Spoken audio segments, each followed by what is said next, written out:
sua relação com as decisões políticas do governo. Vamos nós. Nós vamos aqui agora explicar quais são as funções econômicas do orçamento e logo em seguida associar as funções econômicas às decisões políticas que os governos tomam baseadas nas funções econômicas. É importante sabermos que não existe nenhuma norma dizendo que essas funções devem ser obrigatoriamente aplicadas pelos governos. Mas, dentro desse caráter intervencionista que existe no orçamento público, todo governante sabe que ele tem que aplicar essas três grandes vertentes. E você, mesmo sem saber, quando escuta a propaganda política, você vê os governos prometendo coisas associadas com uma dessas três vertentes, certo? Nós vamos primeiro explicar o que é que elas são e depois percebermos que tipo de efeitos o governo gera no orçamento quando ele prioriza cada uma dessas funções, certo? Partindo primeiro para a função alocativa. Quando é que nós temos a manifestação da função alocativa? A função alocativa é manifestada quando o governo faz investimentos. E não é qualquer tipo de investimento. São investimentos que o governo faz priorizando áreas em que a iniciativa privada não tem interesse em investir. São áreas em que a iniciativa privada não tem interesse em investir.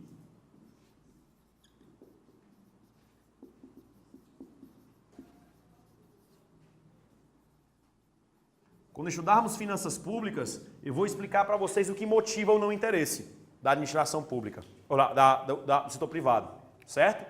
Geralmente o governo foca em investimentos que deveriam ser feitos pelo setor privado, mas eles não manifestam interesse em investir.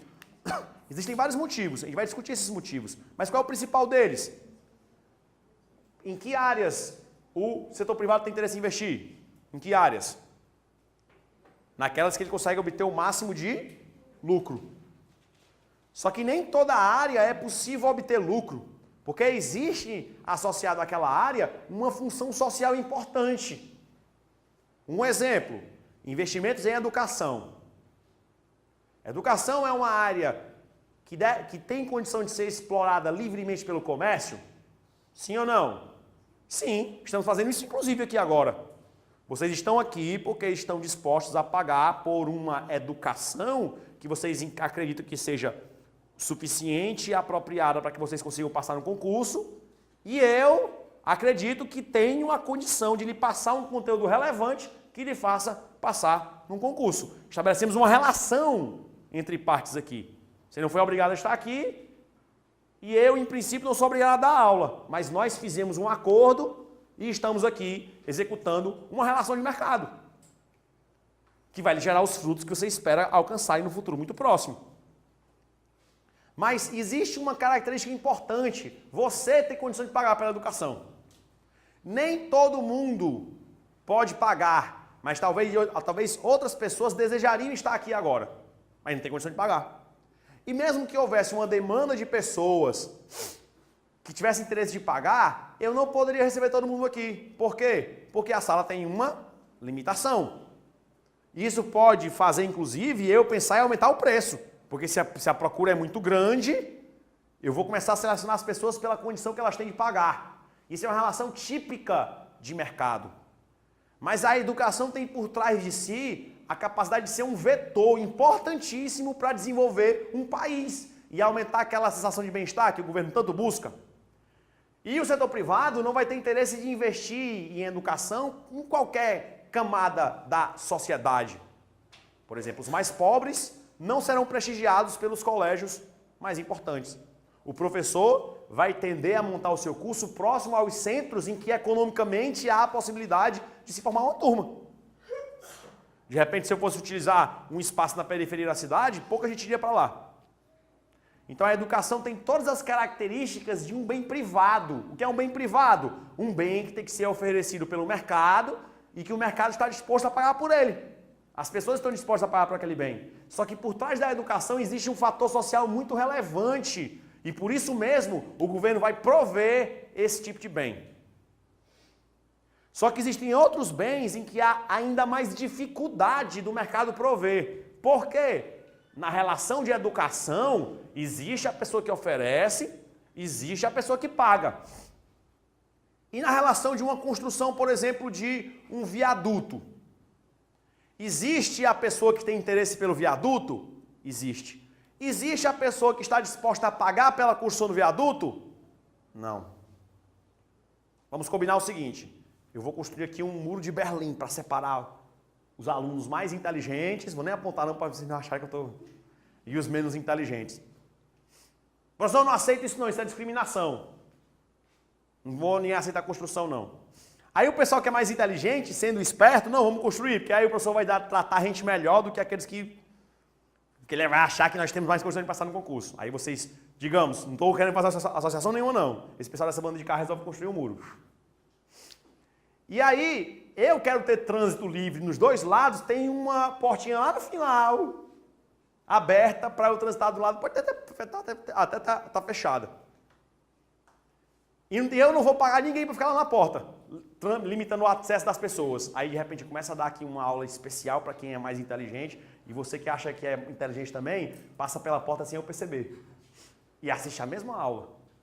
Aí eu venho para cá e dou uma aula mais ou menos. Só que eu não sei quem transita de um lado para o outro. Essa é a principal característica de um bem que nós chamamos de bem público. Você não consegue controlar o acesso dos bens. E, portanto, você não consegue mensurar o quanto cada pessoa que vai usar o bem tem que pagar para construí-lo. E ainda pode existir a figura do carona. O que é o carona? Aquele que não participou da construção do bem, mas usufrui do benefício do bem porque não há controle para a sua utilização. Nós estamos falando dos bens públicos, das praças, das ruas, das estradas, em que as pessoas não participam da composição do custo para a construção, mas quando o bem estiver entregue, todo mundo quer usar. Quem tem que fornecer esses bens? O governo. Com as prioridades que ele considera politicamente como válidas.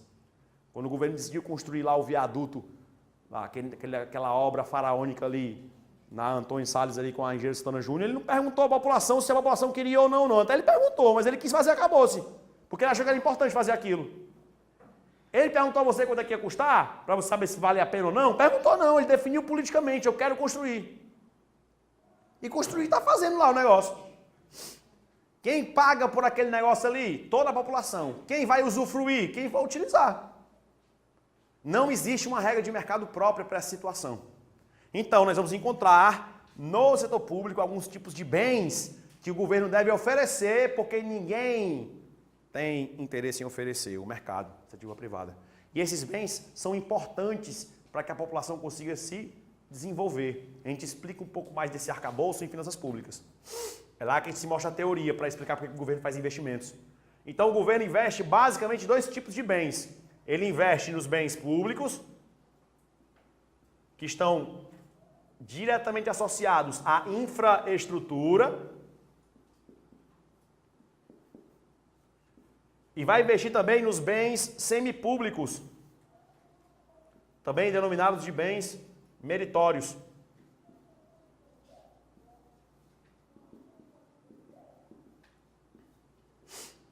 Exemplos de bens públicos: as praças, as ruas, as estradas, as pontes. Exemplos de bens semipúblicos ou meritórios: educação,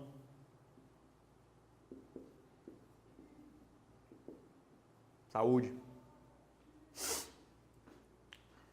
O professor quer dizer que educação e saúde não são bens públicos? São não.